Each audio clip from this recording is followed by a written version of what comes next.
Hey friends, Harvey Keene Properties, West Valley Real Estate. Today is January 29th, Wednesday, and the Fed just concluded their two-day Federal Open Market Committee meeting where they discussed the economy, inflation, and what they're going to do with interest rates. And specifically, when I talk about interest rates, what the Fed did, they're talking about the federal funds rate, and their decision today was to not lower rates, also not increase rates.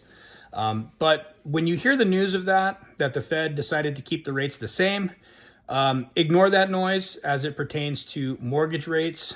The federal funds rate does not affect rates at the consumer level.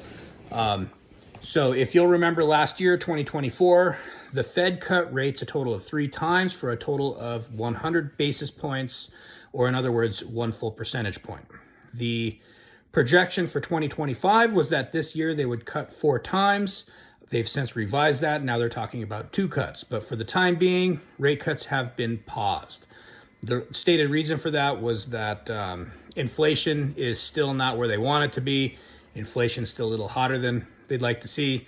So they're gonna keep rates as is. And just sort of a recap on the federal funds rate, that is a short-term rate that affects borrowing costs and lending costs at the institutional level, not at the consumer level. What does affect rates at the consumer level is the 10-year Treasury yield. And believe it or not, today, after the news of the Fed not lowering rates, the 10-year Treasury fell about 1.5 basis points. So essentially, mortgage rates stayed the same. What does affect the 10-year Treasury yield is supply and demand in the bond market.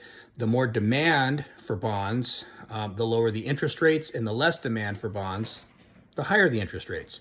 What affects demand in the bond market is the long-term outlook of our economy and basically national debt and the deficits and all of that. I think what will help the long-term outlook of that is the last week and a half that Trump has been in office. A lot of his policy is slashing wasteful government spending. I think that will help the deficit, might help the national debt in turn, which will give I think a more optimistic outlook on the longer-term economy of the country, which will create demand in the bond market. Demand in the bond market means lower interest rates on the 10-year Treasury yield, which means lower interest rates on mortgages. If you have any questions about real estate buying or selling, or if you have any questions about the content of this video, shoot me a comment, shoot me a message, or give me a shout. 602-295-0890. Once again, my name is Harvey Keene Properties, West Valley Real Estate Agent.